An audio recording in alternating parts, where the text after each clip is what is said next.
Right, this is how I stay consistent when my schedule changes every week. So here was my schedule last week.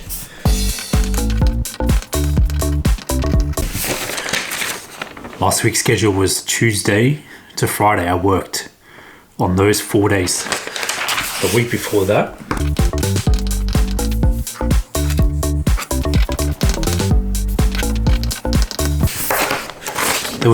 I worked Monday and then Wednesday to Friday.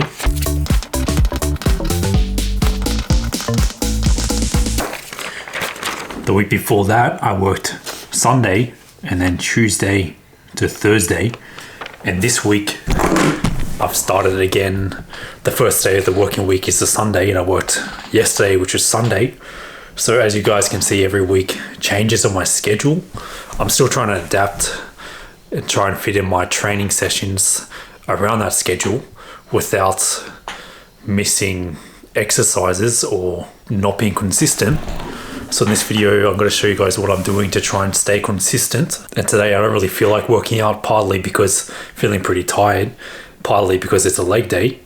But those are the days which you really should do it when you don't feel like it, to build discipline and to stay consistent. So I'm going to finish this coffee and then we'll get started on a leg workout. Alright, so for the lower body workout, I started it off with Bulgarian squats. I'm using 17.5 kilos here, and I only did one set, not including the warm-up sets.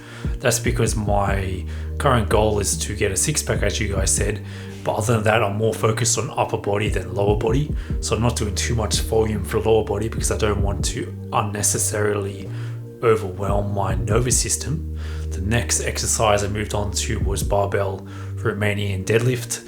I'm trying to strengthen my glutes and my hamstrings just to make sure I'm not in a posterior pelvic tilt, because as I talked about in some of my previous videos, I noticed I had a slight posterior pelvic tilt, so I'm trying to fix that and prevent it from happening again. I slightly increased the weight this week to 65 kilograms, and I did 3 sets of, I believe, 10 reps.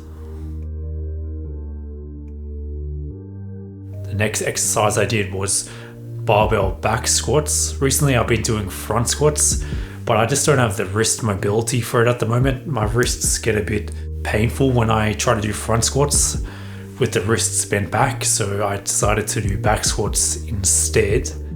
I use 60 kilograms, which is lighter than I've used in the past, partly because it's a long time since I've done back squats, and partly because, like I just said, I'm not trying to train my legs too hard because I'm more focused on my upper body, but I still want to train them to maintain strength and size, and also for other benefits such as burning fat and for hormonal benefits. Then I moved on to machine hip thrust. I've talked about this in quite a few of my previous videos. Good exercise to train the glutes, which I'm also focused on, like the RDL.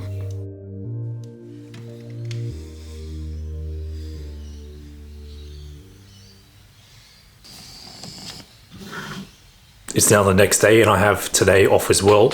So I'm going to take advantage of that and train today. Yesterday I did a lower body session. Today I'm doing an upper body session. And sometimes I have 3 days off in a row. Sometimes it's 1 day work, 1 day off, 1 day work, 1 day off.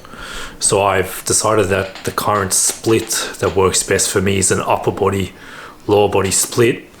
But instead of doing 2 upper body days per week and 2 lower body days per week, I'm only doing 1 lower body session per week, because my legs have always been a bit more developed than my upper body. I think genetically my legs grow muscle better. I wish it was the other way around, but that's how it is. So I'm doing a bit more volume on the upper body, and I prefer to train on my days off rather than on the days I'm working, because my shifts are longer than the standard 8 hours, and also because I have more energy in general on my days off. And this schedule means that I won't always do the same workout 7 days after the previous workout, if that makes sense. So for example, if I do a lower body session on one Tuesday, it doesn't necessarily mean I'll do another lower body workout on the next Tuesday because my shifts can change. So it might be 8 or 9 days after the previous workout, or it might be 4 or 5 days. So that does change it up a bit, but I don't think it matters too much as long as I get the same amount of volume and the same exercises every week and trying to progress in the weight or the number of reps or sets, then I should be making progress. So that's my current plan in terms of training, adapting to my changing schedule. I'm now going to do the upper body workout, and then later I'll tell you guys what I'm doing in terms of nutrition. So for the upper body workout today, I started off with dumbbell incline bench press using the same weight as last week, but instead of doing 2 sets, I did 3 sets of 6 reps. I'm making sure to squeeze my glutes and my core to maintain a stable base to push off from.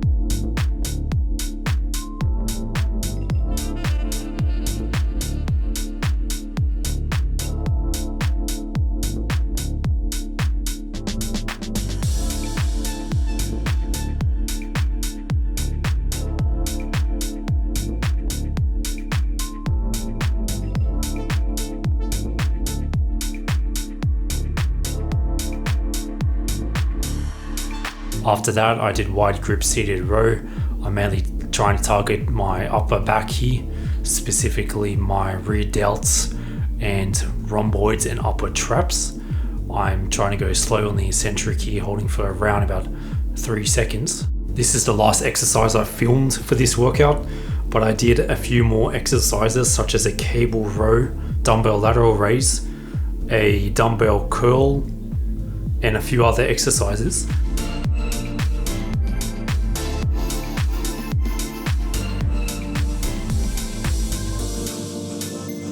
Okay, now let's talk about nutrition.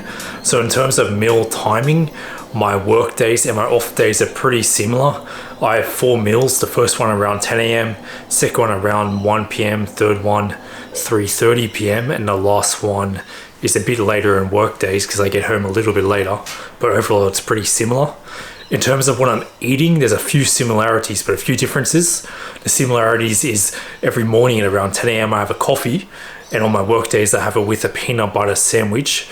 On my non-work days, I usually have it with a protein bar. Then for lunch on my work days, I have overnight oats, which I'll put a picture over the screen now. And on my non-work days, I usually have a smoothie and some type of sandwich.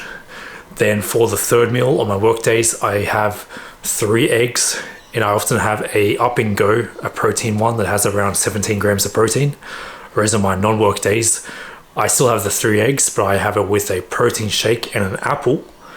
And then my last meal is usually similar for my work days and non-work days. And every day I aim to have around 2,300 calories at the moment, which is allowing me to slowly lose weight.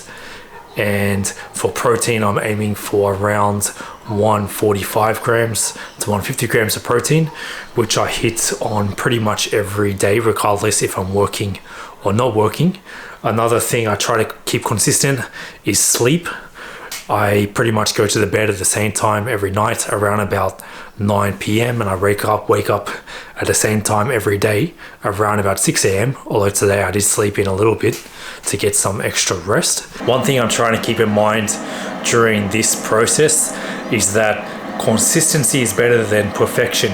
So although every week my training days, for example, the lower body day may be on a different day, maybe it might not be perfectly ideal in terms of spacing, but as long as I'm consistent, then that will help me to make progress. So letting go of that perfection and trying to be consistent. And the last thing I'm trying to stay consistent at in terms of my fitness goals is tracking my steps.